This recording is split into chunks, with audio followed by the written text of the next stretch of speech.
মোদের বাংলা ভাষা। সুফিয়া কামাল।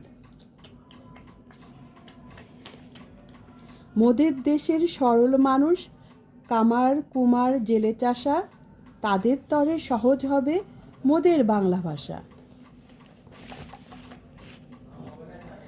বিদেশ হতে বিজাতীয় নানান কথার ছড়াছড়ি, আর কতকাল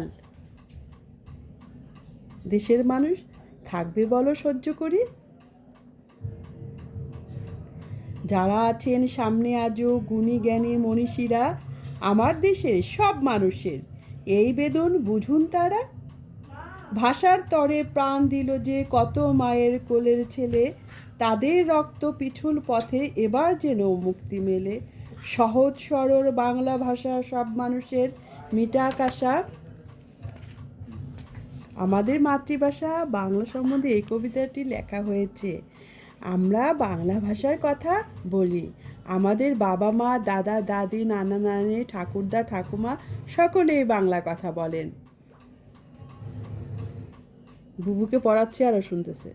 দেশের সব মানুষের বাংলা কথা বলে। রাষ্ট্রভাষা বাংলার দাবিতে 1952 সালে ছাত্র ছাত্রীরা মিছিল করেছিল, হরতাল করেছিল। তখন তাদের উপর পুলিশ গুলি চালায়। গুলিতে ছাত্রসহ অনেকেই মারা যায়।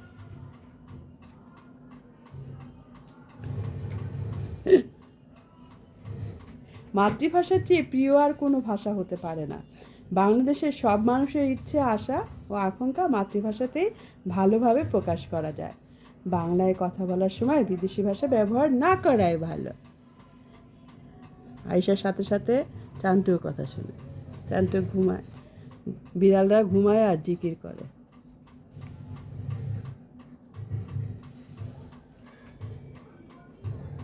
চান্টু, তোমার মুখটা তো দেখাই যায় না, তোমার মুখটা তো দেখাই যায় না।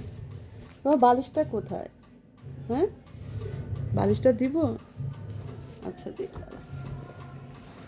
চান্টু শুবে এখন। এই যে তোমার বালিশ। কুসুম বালিশটা কোথায়? কুসুম বালিশটা কে নিয়েছে জানি না, মনে হয় তোমার ভাইয়া নিয়ে নিয়ে গেছে। না, এটা উঁচা হয়ে গেল। আয়েশা মনি, যাকে পড়াচ্ছি তার খবর নাই।